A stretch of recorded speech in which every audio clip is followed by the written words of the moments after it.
ದೇಶದ ಆರ್ಥಿಕ ವ್ಯವಸ್ಥೆಯ ಬೆನ್ನೆಲುಬು ನಮ್ಮ ರೈತಾಪಿ ವರ್ಗ ಅಂತೇಳಿ ಕರಿತೀವಿ. ಏನು ನಮಗೆ ಅಂಕಿಅಂಶಗಳ ಪ್ರಕಾರವಾಗಿ ಕರ್ನಾಟಕದಲ್ಲಿ ಸುಮಾರು 75ರಿಂದ 80 ಭಾಗ ರೈತರು ವ್ಯವಸಾಯವನ್ನೇ ಅವಲಂಬಿಸ್ಕೊಂಡಿದ್ದು ಜೀವನವನ್ನು ಮಾಡ್ಕೊಂಡಿರ್ತಕ್ಕಂಥ ಬರ್ತಾ ಇರೋದು ನೋಡಿದ್ದೇವೆ. ಈ ಒಂದು ನಿಟ್ಟಿನಲ್ಲಿ ಈಗ ಇವತ್ತೇನು ನಮ್ಮ ರೈತಾಪಿ ವರ್ಗದವರು ಸುಮಾರು 50-60 ವರ್ಷಗಳಿಂದ ವ್ಯವಸಾಯವನ್ನು ಮಾಡಿಕೊಂಡು ಹಲವಾರು ಸರ್ಕಾರಿ ಜಮೀನುಗಳನ್ನು ಗಿಡಗಂಟೆಗಳನ್ನು ಕಿತ್ತು ಹಸನು ಮಾಡಿ ವ್ಯವಸಾಯವನ್ನು ಮಾಡಿಕೊಂಡು ಅದೇ ವ್ಯವಸಾಯಗಾರರಾಗಿ ಜೀವನವನ್ನು ಮಾಡ್ಕೊಂಡು ಬರ್ತಾ ಇರ್ತಕ್ಕಂಥದ್ದು ಆಗಿದೆ.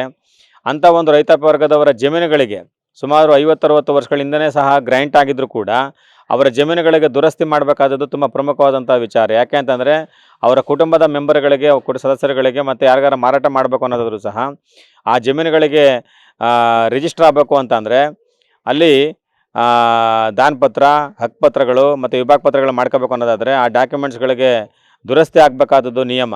ಹಾಗಾಗಿ ಸರ್ಕಾರ ಎಲ್ಲೋ ಒಂದು ಕಡೆಯಿಂದ ರೈತರ ಜಮೀನುಗಳಿಗೆ ದುರಸ್ತಿ ಮಾಡಿಕೊಡೋದನ್ನು ಮೇನಮೇಷ ಎಣಿಸ್ತಕ್ಕಂಥದ್ದನ್ನು ಮಾಡ್ಕೊಂಡು ಬರ್ತಾ ಇರ್ತಕ್ಕಂಥದ್ದು.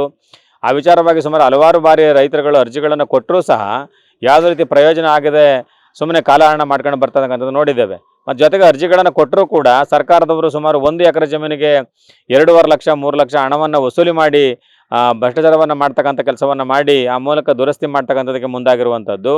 ಇದು ನಿಜಕ್ಕೂ ಸಹ ರೈತ ಧೋರಣೆ, ವಿರೋಧಿ ಧೋರಣೆ ಅಂತೇಳಿ ಕರಿತಕ್ಕಂಥದ್ದು. ಹಾಗಾಗಿ ನಾವು ಕರ್ನಾಟಕ ಪ್ರಜಾ ಪಾರ್ಟಿ ವತಿಯಿಂದ ಇವತ್ತು ಪತ್ರಿಕಾಗೋಷ್ಠಿಯನ್ನು ಮಾಡಿದ್ದೇವೆ. ಸರ್ಕಾರಕ್ಕೆ ಮನವಿಯನ್ನು ಸಲ್ಲಿಸ್ತಕ್ಕಂಥದ್ದನ್ನು ಸಹ ಹಿಂದೆ ಮಾಡಿದ್ದೀವಿ. ಕೂಡಲೇ ನೀವು ರೈತರುಗಳಿಗೆ ಬೇಕಾದಂತಹ ದುರಸ್ತಿ ಕಾರ್ಯಗಳನ್ನು ಮಾಡುವುದರ ಮೂಲಕ, ಅಂದರೆ ದುರಸ್ತಿ ಕಾರ್ಯಗಳನ್ನು ಒಬ್ಬರ ಇಬ್ಬರು ರೈತರುಗಳಿಗೆ ಮಾಡ್ತಕ್ಕಂಥದ್ದಲ್ಲ, ಇದು ಆಂದೋಲನವಾಗಿ ಸಾಮೂಹಿಕವಾಗಿ ದುರಸ್ತಿ ಕಾರ್ಯವನ್ನು ಮಾಡ್ತಕ್ಕಂಥದ್ದಕ್ಕೆ ಮುಂದಾಗಬೇಕು. ಆ ನಿಟ್ಟಿನಲ್ಲಿ ನೀವು ರಾಜ್ಯಾದ್ಯಂತ ಆಂದೋಲನಕ್ಕೆ ಕರೆ ಕೊಡಬೇಕು. ದುರಸ್ತಿ ಮುಕ್ತ ರಾಜ್ಯ ನಿರ್ಮಾಣ ಮಾಡ್ತಕ್ಕಂಥದ್ದಕ್ಕೆ ಮುಂದಾಗಬೇಕಾಗುತ್ತೆ. ಆ ನಿಟ್ಟಿನಲ್ಲಿ ನೀವು ಕೆಲಸವನ್ನು ಮಾಡಿ ಅಂತೇಳಿ ಇವತ್ತು ಕರೆಯನ್ನು ಕೊಟ್ಟಿದ್ದೇವೆ ಮತ್ತು ಸರ್ಕಾರಕ್ಕೆ ಆಗ್ರಹವನ್ನು ಮಾಡಿದ್ದೇವೆ.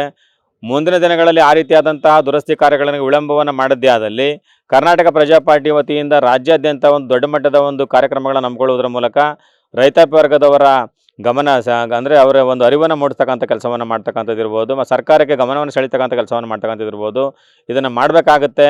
ಕೂಡಲೇ ನೀವು ಸರ್ಕಾರ ಕೂಡಲೇ ಈ ವಿಚಾರವನ್ನು ಗಂಭೀರವಾಗಿ ಪರಿಗಣಿಸಿ ರೈತರ ಜಮೀನುಗಳಿಗೆ ದುರಸ್ತಿ ಕಾರ್ಯಗಳನ್ನು ಮಾಡ್ತಕ್ಕಂಥ ಕೆಲಸವನ್ನು ಮಾಡಬೇಕು ಅಂತೇಳಿ ನಾನು ಈ ಮೂಲಕ ಸರ್ಕಾರಕ್ಕೆ ಆಗ್ರಹ ಮಾಡ್ತೇನೆ.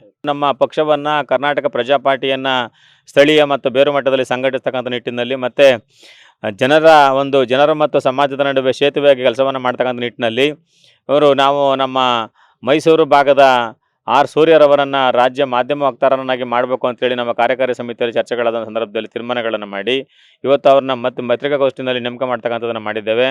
ಮುಂದಿನ ದಿನಗಳಲ್ಲಿ ಆರ್ ಸೂರ್ಯರವರು ಪಕ್ಷದ ಸಿದ್ಧಾಂತಗಳನ್ನು ಒಪ್ಪಿ ಪಕ್ಷಕ್ಕೆ ಬಂದಿರತಕ್ಕಂಥದ್ದು.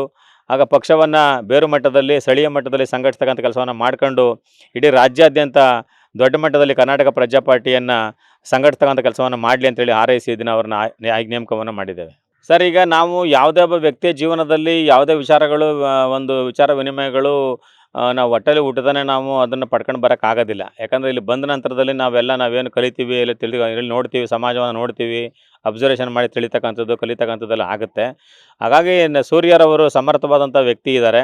ಹಾಗಾಗಿ ನಮ್ಮ ರಾಜ್ಯ ಕಾರ್ಯಕಾರಿ ಸಮಿತಿಯಲ್ಲಿ ಚರ್ಚೆಗಳನ್ನು ಮಾಡಿದ್ದೇವೆ. ಇವ್ರನ್ನ ಮಾಡಬೇಕು ರಾಜ್ಯ ಮಾಧ್ಯಮ ವಕ್ತಾರನಾಗಿ ಅಂತೇಳಿ ಮಾಡಿದಾಗ ಎಲ್ಲರೂ ಸಹ ಒಕ್ಕಲೂರಿನಿಂದ ಒಪ್ಕೊಂಡಿರ್ತಕ್ಕಂಥದ್ದನ್ನು ಮಾಡಿದ್ದಾರೆ. ಆ ನಿಟ್ಟಲ್ಲಿ ಅವರು ಸಮರ್ಥರಿದ್ದಾರೆ, ಅವರು ಕೆಲಸವನ್ನು ಮಾಡ್ತಾರೆ ಅಂತೇಳಿ ನಮ್ಮ ಭಾವನೆ. ಸರ್, ಭಾಳ ಖುಷಿ ಆಗ್ತಾ ಇದೆ. ಸೊ ಈ ಒಂದು ಅವಕಾಶ ನನಗೆ ರಾಜಕೀಯ ಅನ್ನೋದು ಮುಂದಿನ ಒಂದು ಕನಸಾಗಿತ್ತು. ನನಗೆ ಮುಂದಿನ ದಿನಗಳಲ್ಲೂ ಕೂಡ ಒಂದು ಕನಸಾಗಿತ್ತು. ಅದನ್ನ ಒಂದು ಅವಕಾಶ ಕೊಟ್ಟು ನನಗೆ ಕರ್ನಾಟಕ ಪ್ರಜಾ ಪಾರ್ಟಿ ಪದಾಧಿಕಾರಿಗಳು ಹಾಗೂ ನನ್ನ ರಾಜ್ಯಾಧ್ಯಕ್ಷರಿಗೂ ಕೂಡ ಧನ್ಯವಾದಗಳ ಹೇಳಕ್ಕೆ ಇಷ್ಟಪಡ್ತೀನಿ. ಮತ್ತೆ ಈ ಜವಾಬ್ದಾರಿ ಕೊಟ್ಟಿದ್ದಾರೆ, ಈ ಜವಾಬ್ದಾರಿಯನ್ನು ನಾನು ಸಂಪೂರ್ಣವಾಗಿ ನಿಭಾಯಿಸ್ತೀನಿ ಅಂತ ಹೇಳಿ ಪಕ್ಷಕ್ಕೆ ನನ್ನ ವೈಯಕ್ತಿಕವಾಗಿ ಹೇಳ್ಬೇಕಾದ್ರೆ ಒಂದೇ ಮಾತಲ್ಲಿ ನನ್ನ ತನು ಮನ ಧನ ಎಲ್ಲವನ್ನು ಕೂಡ ಅರ್ಪಿಸ್ತೀನಿ ಅಂತ ಹೇಳಿ ಒಂದೇ ಮಾತಲ್ಲಿ ಹೇಳ್ತೀನಿ.